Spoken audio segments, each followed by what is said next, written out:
कटघरे में खड़ा ये जो शख्स है, ये इस लड़की का बाप है। ये अपनी बेटी की शादी करना चाहता है, लेकिन शादी से पहले इस लड़की की कुछ फिजूल सी शर्तें हैं। शर्तें नहीं, पागलपन है। पागलपन?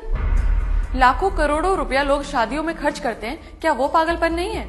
पिता अपनी घर की लक्ष्मी दे और दहेज भी, क्या ये पागलपन नहीं है? एक तरफ हम अन्न को पूजते हैं और दूसरी तरफ उसी अन्न को कचरे के डब्बे में डालकर उसका अनादर करते हैं, उसकी बर्बादी करते हैं, क्या ये पागलपन नहीं है?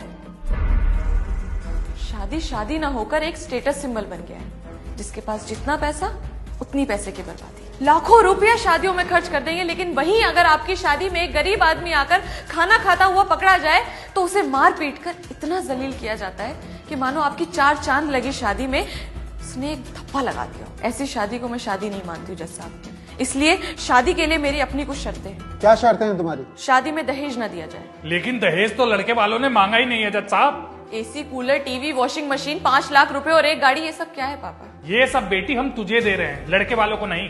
ये आप इसीलिए कह रहे हैं ताकि समाज आपको ये ताने ना दे कि आपने खाली हाथ अपनी बेटी ससुराल भेज दी। और क्या शर्तें हैं तुम्हारी?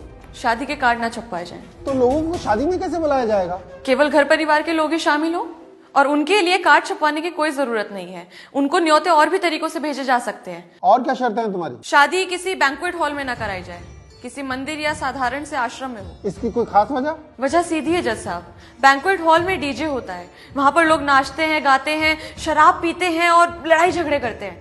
मंदिर में ये सब नहीं होता। वहां डीजे का शोर नहीं होता, वहां घंटियों की मधुर ध्वनि होती है। वहां पर शराब नहीं होती, वहां प्रसाद होता है। लड़ाई झगड़े नहीं होते, आस्था होती है। और अगर आप मेरी इन बातों से सहमत है तो मैं अपनी आगे की शर्तें आपको बताना चाहूंगी। बताओ। खाना बिल्कुल साधारण हो और गरीबों को भी खिलाया जाए। किसी के साथ भी पैसे या किसी भी वस्तु का कोई लेन देन ना हो। इन शर्तों के साथ कौन शादी करेगा इससे? अगर मेरी शर्तों में आपको कोई गलती, बुराई या त्रुटि नजर आ रही है तो आप मेरा विरोध कर सकते हैं, मुझे कोई आपत्ति नहीं है जज साहब। लेकिन क्या तुम्हें लगता है कि तुम्हारे ऐसा करने से लड़के वाले शादी के लिए हाँ बोल देंगे? पता नहीं जज साहब, पर मैं इतना जरूर कहना चाहूंगी, अगर वो ना करते हैं तो मुझे इस बात का जरा भी दुख नहीं है। इन शर्तों पे कोई शादी नहीं करेगा तुझसे, फिर क्या करेगी? जिन लड़कियों की शादी नहीं होती क्या वो कुछ नहीं कर सकती हैं पापा? आपको तो मुझ पे गर्व होना चाहिए कि मैं समाज के उस बदलाव के बारे में बात कर रही हूँ जिससे दहेज, घरेलू हिंसा, आर्थिक समस्याएं जो शादी में रुकावट पैदा करती है, उनको जड़ से खत्म किया जा सके। ये सामाजिक संतुलन की एक सीढ़ी है जज साहब, और मैं कोर्ट से ये अपील करना चाहूंगी कि शादी के लिए कुछ ऐसे नियम, कुछ ऐसे कानून बनाए जाएं जिससे समाज की ये कुरीतियां खत्म हो।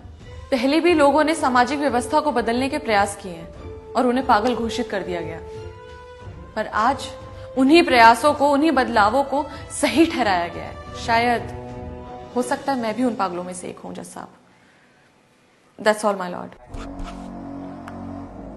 तमाम दलीलों को मद्देनजर रखते हुए ये अदालत इस नतीजे पर पहुंची है कि लड़की बालिग है और लड़की की मर्जी के बिना माँ बाप उसकी शादी नहीं कर सकते। रही बात शर्तों की, तो वो विचाराधीन है। न्यायकर्ता उस पर बैठक करेंगे और निर्णय लेंगे। अदालत बर्खास्त की जाती है।